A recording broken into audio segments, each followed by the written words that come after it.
আমরা বেরিয়ে পড়েছি বনলতা রিসর্ট থেকে। এবার আমরা যাব গনগনি। গনগনি বলে একটা জায়গা আছে, গ্র্যান্ড ক্যানিয়ন আছে ওয়েস্ট বেঙ্গলে, মানে grand canyon of West Bengal বলা হয়। ওই জায়গাটায় যাবো, এখান থেকে 37 কিলোমিটার মাত্র, বেশি দূর নয়, 1 ঘন্টা লাগবে যেতে, তাই দেখাচ্ছি ম্যাপে। তো একদম ওখানে গিয়ে দেখা হচ্ছে। আমরা চলে এসেছি গনগনিতে। এখানে বলে যে গ্র্যান্ড ক্যানিয়ন আছে। গ্র্যান্ড ক্যানিয়ন বলতে মানে ধস টাইপেরই দেখতে পাচ্ছি এখানে যেহেতু আমরা। তো এটা এখানে ভিতরে একটা পার্ক টাইপের আছে, ভেতর দিকটাতে আমরা ঢুকবো একটু পর, ওটা দেখাবো পরে। আর তোমাদেরকে ব্যাক ক্যামেরা করে দেখাচ্ছি আমি এদিকে গ্র্যান্ড ক্যানিয়ন কাকে বলছে।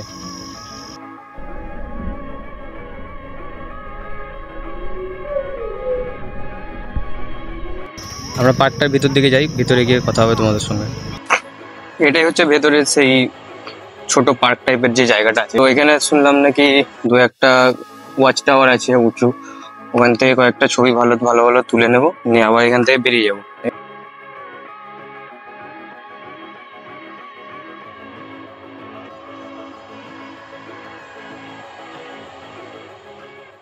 তো বন্ধুরা, এটাই হচ্ছে সেই ওয়াচ টাওয়ার, যে ওয়াচ টাওয়ারের জন্য একটু আগে বললাম আমি।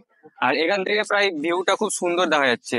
সামনে কংসাবতী নদী আছে, কংসাবতী নদী। আর তোমার গ্র্যান্ড ক্যানিয়ন বলতে, গ্র্যান্ড ক্যানিয়ন যেরকম হয় সেরকম স্ট্রাকচার টাইপের আছে, কিন্তু পুরোপুরি এটাকে গ্র্যান্ড ক্যানিয়ন বলা যায় না, ওইরকম স্ট্রাকচার বলে নামকরণ হয়েছে আর কি, এরকমই ব্যাপার। তো বেশ জায়গাটা ভালো। জায়গাটা ভিজিট করতে গেলে সানসেটের টাইমে আসলে বেশি ভালো হয়, তাহলে ভিউটা খুব ভালো আসবে, ছবিগুলো খুব ভালো আসবে। আর যদি আসতে হয় তো ব্যাক করার চেষ্টা করবেন, যদি কেউ আসেন তো ব্যাক করার চেষ্টা করবে, ওই সন্ধে লাগার আগেই ব্যাক করার চেষ্টা করবে, কারণ রাস্তাটাতে জঙ্গল টাইপের একটু রাস্তা আছে। তো লেডিস বা ফ্যামিলি নিয়ে যদি কেউ আসতে চান তো ওটাকে একটু অ্যাভয়েড করবেন, যে সন্ধে লাগার আগে যাতে চলে আসতে পারেন, আপনারা ব্যাক করে যেতে পারেন নিজের ডেস্টিনেশনে। পিছন দিকে গ্র্যান্ড ক্যানিয়ন বলতে এই জিনিসটাকে বলছে গ্র্যান্ড ক্যানিয়ন। এটা প্রপার গ্র্যান্ড ক্যানিয়ন নয়, ওরকমই স্ট্রাকচার টাইপের। আর এটা হচ্ছে কংসাবতী নদী, যেটা আপনার ওই মুকুটমণিপুর ওই সাইড দিয়ে আসছে। এটা হচ্ছে কংসাবতী নদী, এইটা এই সামনে মুকুটমণিপুরে যে নদীটা আছে ওটাই হচ্ছে কংসাবতী নদী, আর ওটারই শাখা এটাই।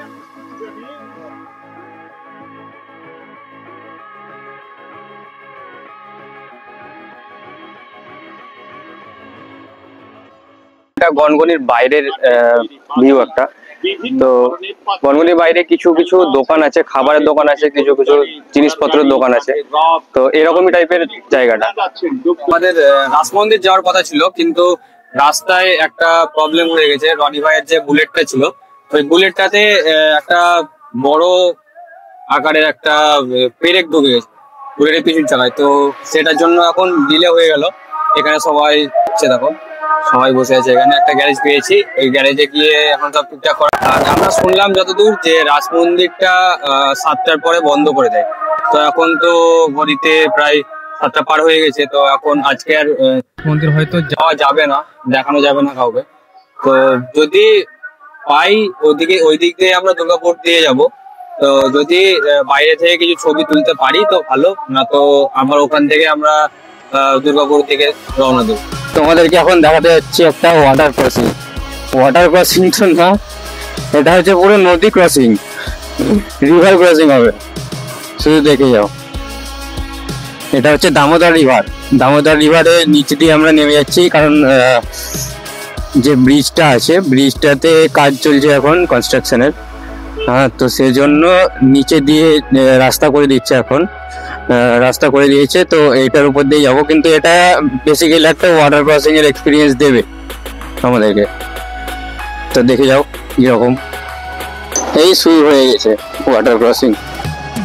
এটা হচ্ছে ব্রিজ উপর দিকটাতে, আর এইটা হচ্ছে নদী নিচে। এই দেখো ওয়াটার ক্রসিং, এটা হচ্ছে বড় ওয়াটার ক্রসিং। বাবারে বাবারে,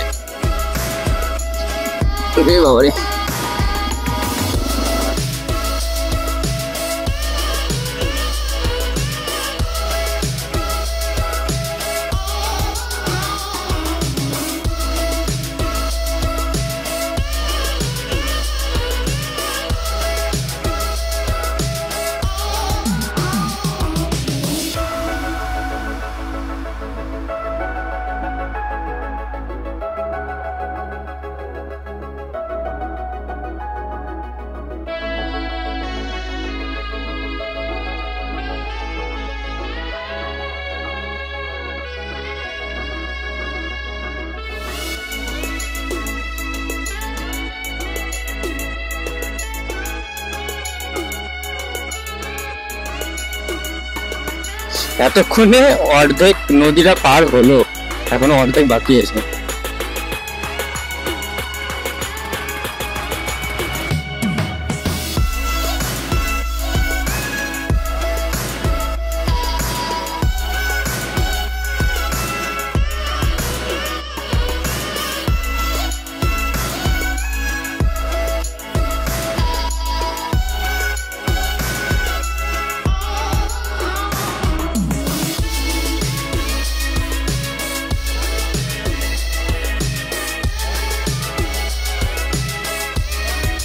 নতুন এক্সপিরিয়েন্স নেই?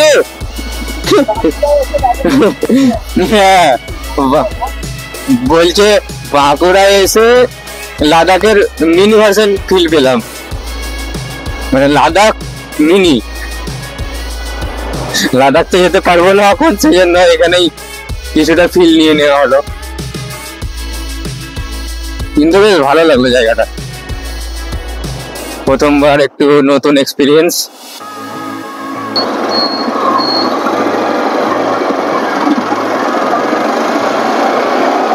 উঠে গেছি এখন মেন রাস্তাতে। এটা হচ্ছে দুর্গাপুর।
আমাদের রাইডের শেষ স্টপ, এটা হচ্ছে শেষ স্টপ হোটেল লাল বাবা।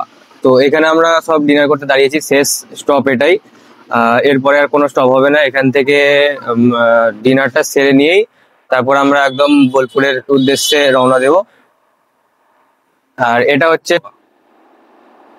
NH এর পাশেই আছে একদম। আর এখানে রাত্রেবেলায় লাইটিংও ভালো, এমবিয়েন্সটাও খুব ভালো, বেশ খাবার দাবারও খুব ভালো। আমরা আগেও এসে খেয়েছি।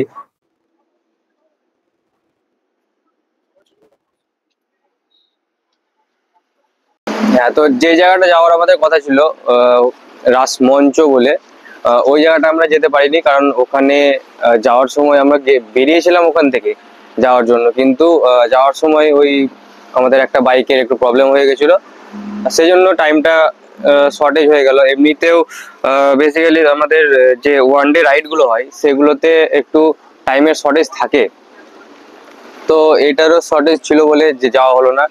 তোমরাও জানিও আমার ফার্স্ট ব্লগ কেমন হয়েছে। ভালো লাগে একটা লাইক, একটা কমেন্ট, আর চ্যানেলটা সাবস্ক্রাইব করে দিও। এরকম ছোটখাটো রাইড আমরা প্রায়ই করে থাকি, আর আগামী দিনেও আমরা করে থাকবো। এই ব্লগটা এখানেই শেষ করছি, নেক্সট ব্লগে দেখা হবে তোমাদের সঙ্গে। Stay tuned.